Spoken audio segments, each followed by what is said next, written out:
J'ai récemment sorti un MVP sur l'App Store, Estoire, ma première app avec une IA locale conçue avec l'aide de l'IA. Un peu trop de buzzwords par ici, mais des apprentissages intéressants qu'on discute ensemble dans cet épisode.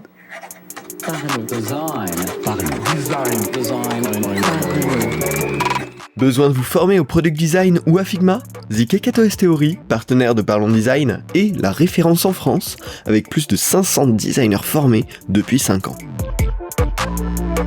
Salut, c'est Romain Pachna, bienvenue dans Parlons Design pour parler d'un petit projet que j'ai lancé récemment avec pas mal d'apprentissages hyper intéressants. Les objectifs de ce projet, ils étaient doubles. Le premier, c'était déjà de jouer avec les outils d'intelligence artificielle pour essayer de créer un produit le plus rapidement possible, tout en ayant une bonne qualité derrière d'expérience.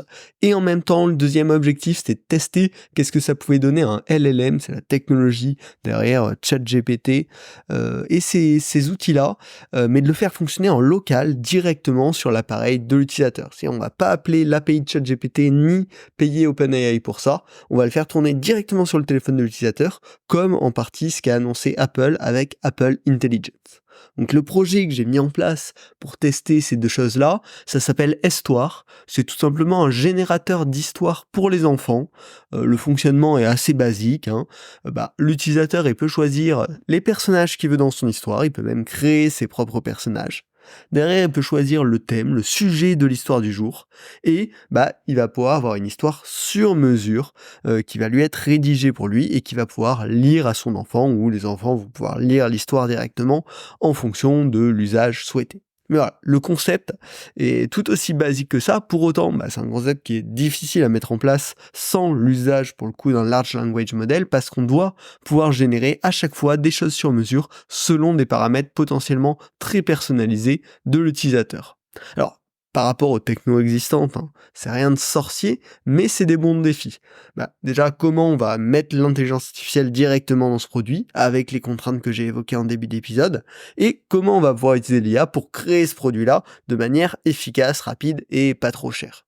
Alors, on va commencer par la première partie dans cet épisode, comment on fait fonctionner une intelligence artificielle en local et pourquoi faire ça. Et en deuxième partie, je vous parlerai des outils que j'ai utilisés concrètement dans mon process de design et de développement de l'appli pour réussir à la sortir sur l'App Store en vrai, quelques semaines, en passant du proto à la release. Alors, si vous testez l'app, c'est quelque chose de très basique, c'est pour ça aussi que ça a pu être sorti aussi rapidement, mais voilà, ça va être le sujet du. Alors déjà, un modèle d'intelligence artificielle en local. C'est donc le LLM qui va faire fonctionner, qui va générer ces histoires, va tourner directement sur le téléphone ou la tablette du client. C'est d'ailleurs la direction qui a été prise par Apple, notamment avec ce qu'on a annoncé Apple Intelligence. La plupart des modèles vont tourner directement sur le téléphone. Les avantages, c'est que déjà ça améliore la privacy des données du client parce qu'elles partent pas sur un serveur externe. Le coût pour l'entreprise qui propose le service est de 0 parce que on n'a pas besoin de payer des serveurs pour faire tourner ces modèles-là, et c'est en général des coûts serveurs assez importants, donc un coût d'usage pour l'utilisateur complètement gratuit. Mais par contre, on va avoir le gros problème, c'est que c'est contraint par l'appareil sur lequel ça tourne. On va pas faire tourner GPT 4o, la dernière version sortie par OpenAI, sur un iPhone. Là, l'iPhone il va chauffer et les résultats ils vont pas être bons. Ça va prendre énormément de temps, voire ça va pas tourner du tout. Donc on va devoir trouver un modèle léger, plus petit que GPT-4 par exemple, mais qualitatif et qui va produire un résultat utilisable par rapport aux besoins qu'on en a. Et ça qui est intéressant, plus on va être spécialisé, plus on va avoir besoin d'un modèle précis, mais qui n'a pas besoin de pouvoir gérer énormément de cas comme le font les modèles très avancés derrière ChatGPT. Alors pour ça, et c'est un gros avantage, on a Hugging Face qui est une plateforme de modèles open source, qui d'ailleurs a été créée par des Français, sur lequel on peut trouver des tonnes de modèles et jouer avec. La plupart sont libres à l'usage, justement, tant qu'on le fait tourner chez nous. Alors, j'ai expérimenté avec plein de modèles différents, Mistral 7B, Mamba 3B, MiniChat 3B, TinyLlama, Phi 2 et Phi 3. Je l'ai essayé sur plusieurs appareils, à savoir un iPhone 15 Pro et un iPad Air 4. iPad Air 4 qui ont encore les anciennes puces, qui n'ont pas les puces M d'Apple. Et ça a été hyper intéressant de pouvoir tester sur deux devices assez différents. Déjà parce que les performances étaient extrêmement différentes et donc j'ai pu comprendre que oui, sur un iPad Air 4, en fait, on n'allait pas pouvoir faire tourner de LLM. Même les plus petits d'entre eux avaient du mal à tourner et surtout produisaient des assez mauvais résultats. Et si on voulait une vitesse de génération assez importante sans faire exploser l'appareil, clairement, un iPad Air 4 aujourd'hui n'est pas capable de faire tourner ces modèles-là. Donc je suis principalement concentré sur mon téléphone et j'ai été tester avec d'autres téléphones aussi pour voir à partir de quel appareil ça commençait à fonctionner ou pas. Et le deuxième point qui est embêtant quand on joue comme ça avec des LLM, c'est qu'on va faire des tests itératifs, c'est-à-dire je vais lui demander de générer une histoire, je vais regarder est-ce que c'est quali ou pas, combien de temps ça a pris pour la générer, etc., etc. Mais en fait, à chaque fois que je vais le faire tourner, je vais avoir des résultats différents, un temps de génération différent, et donc j'ai jamais de réponse sûre. Alors pour autant, après avoir testé pas mal, Phi 3, qui est un modèle de Microsoft, et Mistral 7B, qui est un modèle de Mistral, me semblait avoir le meilleur équilibre entre poids relativement léger, en tout cas ça tourne sur un iPhone 15 Pro, et qualité du rendu derrière, c'était des histoires tout à fait bien écrites, intéressantes, qui fonctionnaient bien. Donc, je suis resté là-dessus. J'ai creusé un petit peu plus sur les appareils, notamment je me suis rendu compte que en dessous de l'iPhone 13 par exemple, c'était vraiment difficile de faire tourner les modèles Phi 3 et Mistral 7B. Du coup, j'ai dû bloquer l'usage sur ces appareils. Et finalement, j'ai sélectionné Phi 3 qui est un petit peu plus léger que Mistral 7B et qui, à mon sens, produisait des résultats d'aussi bonne qualité.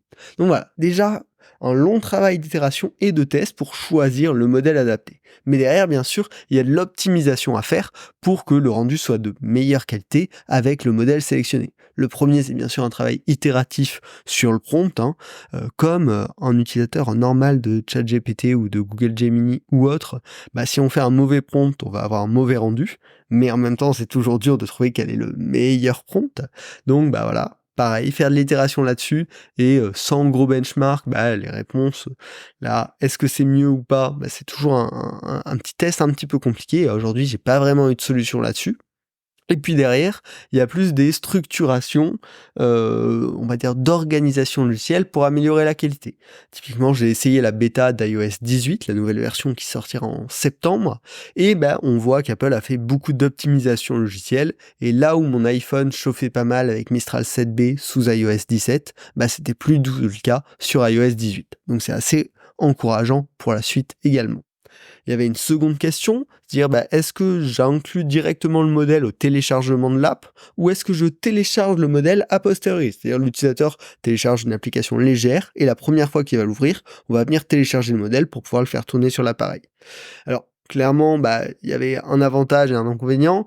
Moi, j'ai choisi l'option de le packager directement dans l'app. Donc, si vous téléchargez Estoir, sachez que ça fait presque 3 gigas parce qu'il y a un modèle d'un peu plus de 2 gigas qui est embed dans l'application. Mais ça permet d'avoir une honnête transparence avec les utilisateurs qui vont télécharger l'application.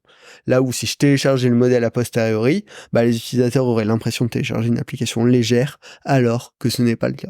Mais c'est un choix d'expérience utilisateur à faire qui a ses avantages et ses inconvénients. Et le dernier point dont je me suis rendu compte en travaillant avec un LLM en local sur le téléphone de l'utilisateur, c'est que la traduction de ces apps-là est d'autant plus compliquée. Parce que traduire une application normale entre français et l'anglais, c'est un petit peu compliqué, mais si on a des bonnes connaissances dans les différentes langues, on peut quand même les traduire relativement rapidement. Il y a assez peu de wording dans une app moderne, surtout dans une petite app comme ça. Mais là, on n'a pas seulement de la traduction, on a également la traduction du prompt. Et là, on n'est plus juste dans de la pure traduction, on est aussi dans du testing, dans l'analyse de voir est-ce que le modèle fonctionne bien dans cette langue, quels mots je dois utiliser dans cette langue justement pour que le résultat soit de qualité.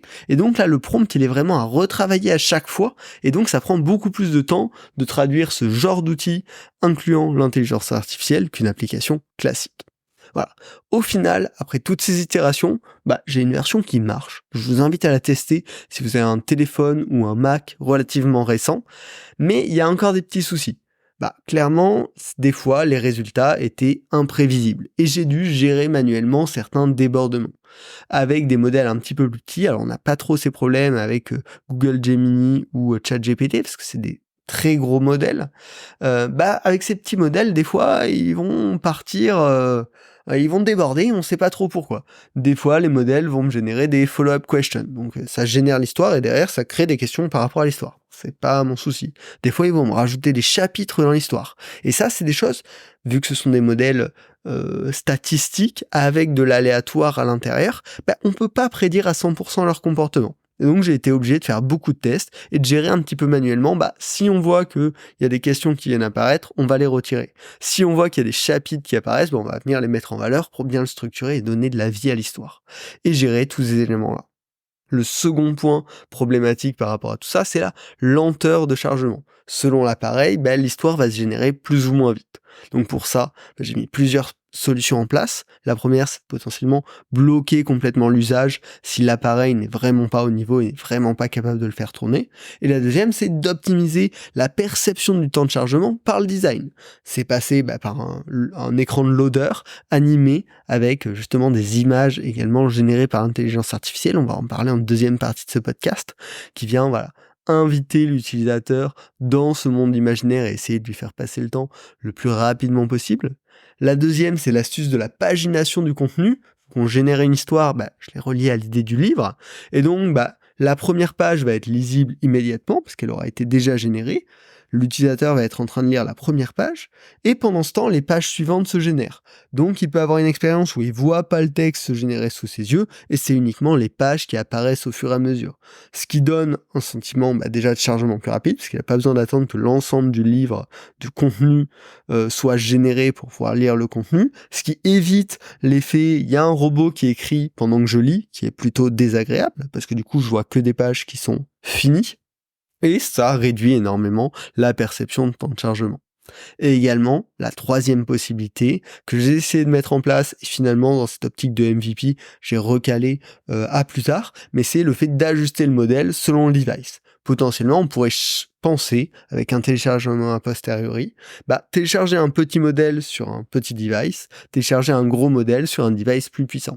Et du coup, on vient adapter les capacités du générateur d'histoire selon l'appareil que vous possédez. Donc voilà un petit peu tout pour le processus de création de cette app purement et l'intégration de l'IA dans cette app. Maintenant, on va parler des outils que j'ai utilisés pour accélérer ce process-là. Mais avant ça, petite pause, car cet épisode est sponsorisé par usertesting.com, la solution de collecte de retours utilisateurs et d'insights clients. User Testing vous permet de comprendre les besoins de vos audiences et les irritants présents dans vos parcours utilisateurs. Très versatile, vous pourrez réaliser ces tests sur de multiples plateformes, sites web, applications, mais aussi sur une simple maquette, une borne ou même un jeu vidéo. Grâce aux insights de User Testing, vous comprendrez ce dont vos utilisateurs et clients ont besoin et pourrez alors prendre les meilleures décisions pour vos interfaces. Retour à l'épisode, quels outils d'intelligence artificielle j'ai utilisés dans le process et que vous pourrez peut-être utiliser également dans votre rôle de designer. Alors, le premier, très bêtement, mais pour l'exploration du concept, parce que je savais que je voulais travailler avec ces outils-là, mais avant de choisir un modèle, d'aller le tester, etc., autant tester avec des outils un peu plus mainstream, j'ai utilisé ChatGPT Audio pour justement essayer de générer des histoires, voir est-ce que c'est intéressant, qu'est-ce qu'on peut faire avec, quels petits paramètres permettent de donner du sens à ces histoires. C'est une très bonne façon, on utilise un outil parallèle qui fait la même chose, et on voit comment on peut jouer avec lui, et donc c'est forcément une très bonne façon pour explorer. Derrière le second point, c'était la génération d'images. Comme je vous l'ai dit, il y a des personnages qui peuvent être sélectionnés par les utilisateurs. Il y a un loader qui inclut des visualisations de plein d'univers variés pour inspirer à la créativité. Et créer toutes ces images, ça aurait bien sûr pris beaucoup de temps si j'avais dû le faire à la main. Donc là, j'ai exploité deux outils que je trouve hyper qualitatifs, Adobe Firefly et Canvas Magic Image, je crois que ça s'appelle, tout simplement pour générer des images sous format carré. Donc ça m'a été utile grâce à Canvas pour générer toutes les images, les illustrations des différents personnages. Ça m'a pris peut-être une demi-heure pour faire une vingtaine d'illustrations de la sorte. J'ai utilisé Firefly derrière pour faire une multitude d'images et d'univers pour le loader. Donc pareil, ça en peut-être 15-20 minutes. J'ai généré toute une palette d'images qui vont pouvoir s'afficher à l'utilisateur et donner une impression d'infinité parce que ça m'a généré une quarantaine d'univers différents. J'ai également utilisé Firefly pour générer l'icône d'application et le background de certains écrans, et notamment du welcome screen. Donc pareil, voilà, c'est des illustrations qui prendraient du temps, qui coûteraient de l'argent, et là, en quelques minutes, tout à fait suffisant pour un MVP. Et là où avant, j'avais un avis plutôt tranché là-dessus de bon, c'est sympa, mais en vrai, on va pas pouvoir utiliser ça en production. En le testant et en y passant un petit peu de temps, et encore voilà, pas tant que ça, hein, j'ai quand même fait des process accélérés là-dessus, on peut voir qu'il y a une certaine qualité qui se dégage, et je pense que pour des MVP ou même des V1, des V2, ça peut complètement marcher et générer des bonnes illustrations, des bonnes images qui font tout à fait le taf, même si clairement ce sera pas une qualité extra professionnelle, mais c'est une qualité qui correspond à la plupart des auto-entrepreneurs et des petites entreprises. Donc ça a été un vrai accélérateur, et ça peut être vraiment de plus en plus intéressant pour illustrer des concepts. Derrière, l'avant-dernier outil que j'ai utilisé, c'est Mistral le Chat, donc qui est un peu l'équivalent de ChatGPT, mais par la société française Mistral, et que je trouve hyper qualitatif. Je l'ai utilisé pour générer une liste de noms de personnages placeholder qui sont proposés aux utilisateurs, mais aussi une liste de thèmes par défaut. Donc au lieu de me creuser la tête à générer des idées de thèmes d'histoire pour enfants et des idées de noms de personnages pour enfants, je lui ai donné quelques exemples et je lui ai demandé d'en générer une vingtaine, une trentaine en plus, qui sont venus directement remplir l'application. Et ça, pour optimiser les performances, ça se régénère pas à chaque fois que l'utilisateur charge l'application, c'est quelque chose que j'ai généré une fois avec Mistral le Chat et que j'ai rentré de manière statique dans l'application. Enfin, vous me poserez peut-être la question et pour coder, est-ce que tu as utilisé une IA ? Et à vrai dire, assez peu. C'était un langage que je maîtrisais, j'ai pas eu le besoin spécifique d'utiliser l'IA. Alors j'ai tendance à utiliser un petit peu Mistral ou ChatGPT pour accélérer certaines tâches que je fais de manière peu régulière, mais sur ce projet-là, je l'ai en réalité assez peu utilisé. Par contre, en ce moment, sur un projet plus récent qui est en cours, dont je vous parlerai peut-être plus tard, je suis en train de tester Dust, qui est une plateforme assez intéressante qui permet de customiser justement ces large language models, et c'est un vrai bon boost sur le développement notamment, et donc on en parlera probablement plus tard dans un prochain épisode. Pensez à vous abonner pour ne pas rater ça.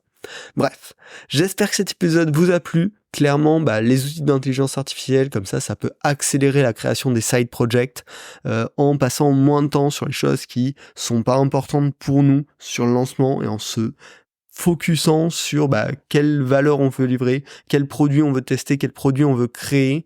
Le fait que les large language models comme ça, ils commencent à fonctionner localement, même sur un téléphone, ça ouvre plein de possibilités pour les utiliser sur des marchés où les gens sont peu prêts à payer. Typiquement sur la génération d'histoires, de petites histoires, c'est pas forcément un endroit où on va pouvoir réussir à faire payer les gens très cher pour ça. Et donc si on peut réduire les coûts de production, on va dire, de comment délivrer une application, on peut se permettre soit de rendre le produit complètement gratuit, soit de le vendre beaucoup moins cher, et donc de proposer une meilleure expérience finalement aux clients. Bref, c'était un projet hyper intéressant à faire. Je vous invite à explorer aussi ces sujets-là, ces projets-là. C'est toujours une bonne façon d'apprendre plein de nouvelles choses. Et puis, si le podcast vous a plu, vous a donné envie justement de vous lancer, pensez à noter le podcast 5 étoiles sur votre plateforme préférée. Et puis, si jamais c'est pas fait, à vous abonner. On se retrouve la semaine prochaine pour un nouvel épisode. Salut. Parlons design. Parlons design.